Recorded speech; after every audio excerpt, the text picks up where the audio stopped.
চূড়ান্ত প্রার্থী তালিকা প্রকাশ করার আগেই হচ্ছে যতগুলো প্রার্থী আছে সবার হচ্ছে ডোপ টেস্ট করার ব্যবস্থা করা হোক। এখানে মূলত যেই দাবিটা নিয়ে বসেছি সেটা হচ্ছে আপনারা জানেন যে নির্বাচনী বিধিমালায় স্পষ্টভাবেই উল্লেখ আছে যে একজন মাদকাসক্ত ব্যক্তি কিন্তু প্রার্থী হতে পারবে না। কিন্তু সেই জায়গা থেকে একজন ব্যক্তিকে আসলে মাদকাসক্ত কিনা সেই বিষয়টা নিশ্চিত করার জন্য কিন্তু প্রশাসন প্রয়োজনীয় ভূমিকা পালন করেনি বা যথাযথ ব্যবস্থা গ্রহণ করেনি। আপনারা জানেন যে নির্বাচনী বিধিমালায় বলা হয়েছে শুধুমাত্র যে ব্যক্তির বিরুদ্ধে অভিযোগ পাওয়া যাবে শুধুমাত্র তারই ডোপ টেস্ট করা হবে, বাকিদের করা হবে না। অর্থাৎ এই জায়গাতে কিন্তু একটা আশঙ্কা থেকেই যায় আসলে এত প্রার্থী, তাদের মধ্যে আসলে কে মাদকাসক্ত বা একজন মাদকাসক্ত প্রার্থীর বিরুদ্ধে কি অভিযোগ আদৌ আসছে কিনা, আর অভিযোগ না আসলে তো তারা কোনো পদক্ষেপ গ্রহণ করছে না। তো সেই জায়গা থেকে কিন্তু একটা আশঙ্কা থেকে যায় যে একজন মাদকাসক্ত ব্যক্তির নির্বাচনে প্রতিদ্বন্দ্বিতা করার।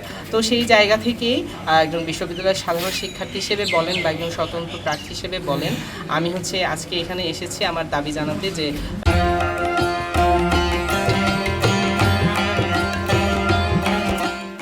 চূড়ান্ত প্রার্থী তালিকা প্রকাশ করার আগেই হচ্ছে যতগুলো প্রার্থী আছে সবার হচ্ছে ডোপ টেস্ট করার ব্যবস্থা করা হোক। এবং আপনারা জানেন যে ইতোমধ্যেই মনোনয়নপত্র দাখিলের সময় কিন্তু একদিন বাড়ানো হয়েছিল এবং সেটিও কিন্তু সাধারণ শিক্ষার্থীদের দাবির প্রেক্ষিতেই করা হয়েছিল। এখন প্রশাসন থেকে যদি এই ধরনের কথাবার্তা আসে যে হচ্ছে ডোপ টেস্ট করলে হচ্ছে তার সঠিক সময়ের মধ্যে প্রার্থী তালিকা দিতে পারবে না, সেক্ষেত্রে আমরা বলবো যে যেহেতু আমাদের দাবিটি যৌক্তিক, সেক্ষেত্রে যদি এটা করতে গিয়ে যদি প্রশাসনের যদি সময় বিলম্ব হোক তাহলে প্রশাসন সেই সময়টি নেক, কিন্তু আমরা চাই যে কোনো মাদকাসক্ত ব্যক্তি যাতে ছাত্র সংসদে প্রতিদ্বন্দ্বিতা বা প্রার্থী হতে না পারে, প্রশাসন যাতে সেই বিষয়ে গুরুত্বপূর্ণ ভূমিকা পালন করে, এবং সেই দাবিটি নিয়ে আসলে আমি এখানে বসেছি।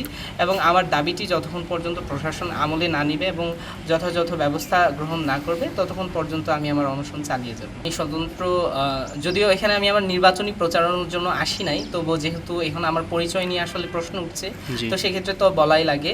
আর যেহেতু আমাদের হচ্ছে খসড়া তালিকা দিয়ে দিয়েছে, এখন তো আর বলতে কোনো অসুবিধা নেই। আমি হচ্ছে স্বতন্ত্র প্রার্থী হিসেবে কেন্দ্রীয় জাকসুতে ভিপি পদে হচ্ছে প্রতিদ্বন্দ্বিতা করছি।